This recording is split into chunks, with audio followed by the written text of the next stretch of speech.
Hai semua, apa kabar? Semoga sehat ya. Kembali lagi ke channel YouTube Nirwana. Hari ini aku pakai wig yang pendek. Tunggu aku benerin dulu ya, guys. Nih tengok nih. Hai. Nah, di vlog ini saya akan menjelaskan makanan yang saya hindarin di 3 efek samping kemo saya.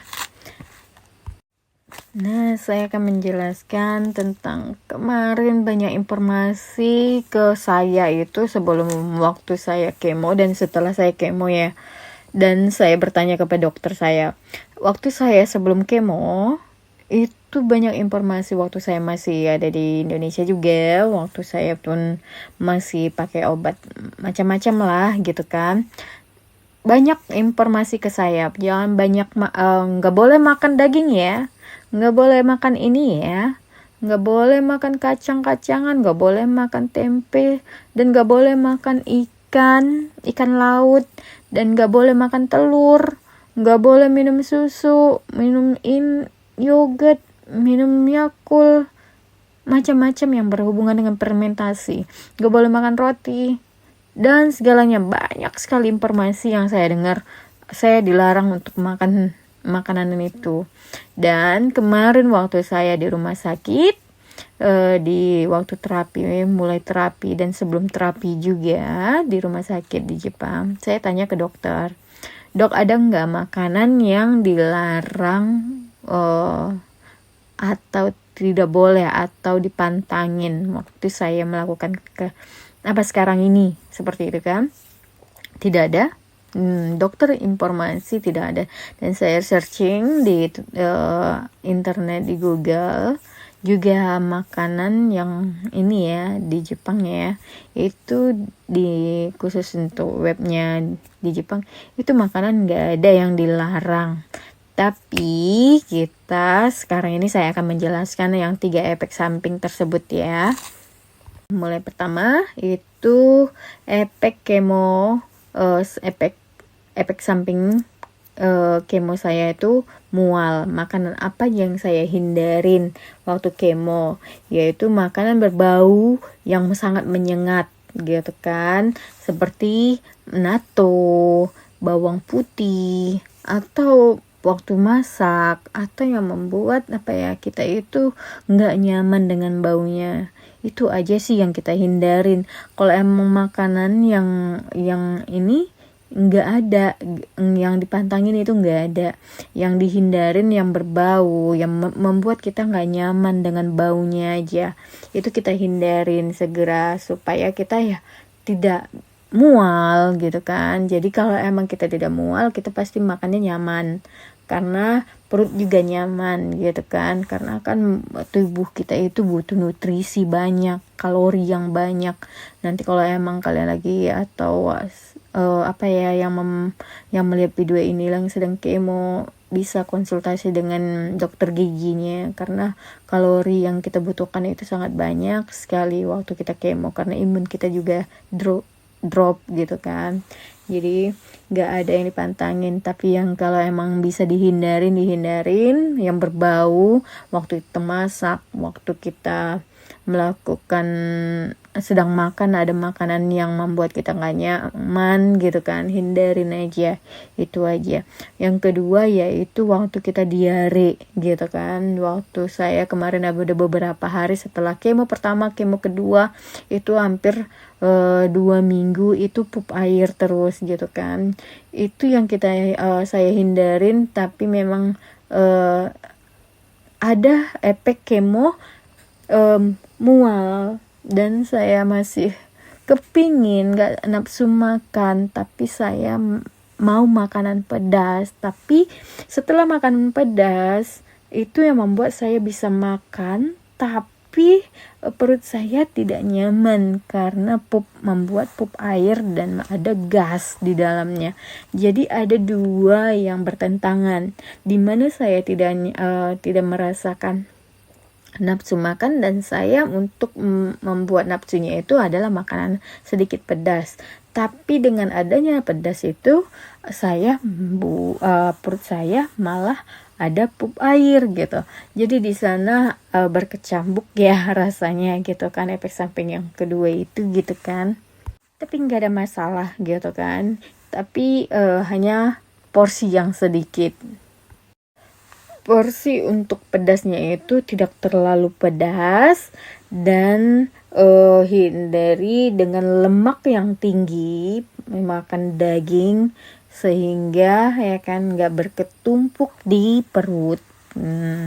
Dan nanti kita juga nggak melakukan bisa sembelit gitu. Usahakan makanannya itu tidak terlalu tinggi lemak, yang itu yang dihindarin aja, bukan dipantangin gitu, tapi dihindari. Tapi kalau emang enggak, normal-normal aja perutnya, ya waktu kemo hajar aja gitu, makan aja, karena kita butuh nutrisi yang banyak, kalori, vitamin segala macam, ginseng yang tinggi gitu. Jadi ya kalau emang saya kemarin ya karena itu tadi ya, kalau bisa menghindari kacang-kacangan juga, karena saya juga kemarin ya kan karena banyak makan kayak ubi-ubian, tempura, karena kan sini ya kan, jadi kan banyak gas juga di dalam perut saya, jadi saya selalu buang angin dan pup air itu sih gitu. Tapi kalau yang lainnya saya hajar. Yang ketiga itu stomatitis, yaitu radang pada mulut gitu kan. Kalau emang radang pada mulut itu kebanyakan makan ini juga pedas gitu kan, banyakan makan asam, banyakan makan yang asin gitu kan, itu hindarin aja. Tapi kalau saya sih nyaman nafsu makan saya gitu, jadi kalau emang saya membuat nafsu makan saya dengan yang rasa pedas, rasa asin, ya saya makan gitu. Karena kan kalau emang itu yang kemarin saya hindarin gitu kan, berkecambuk juga, itu yang membuat saya selera makan, tapi itu juga yang membuat mulut saya meradang gitu. Akhirnya sebagian memang ada yang bengkak gitu kan, tapi saya usahakan saya hindarin juga yang terlalu pedas ya. Saya hindarin yang asam terlalu tinggi gitu, dan yang keras-keras yang membuat, karena kan kalau emang kita lagi kemo itu sedikit luka, gampang luka loh ini kita gitu kan, karena hidung saya di dalam ini, kalau emang kita biasanya saya membersihkannya pakai kuku, ini sedikit aja dia ada kataran, itu langsung luka gitu.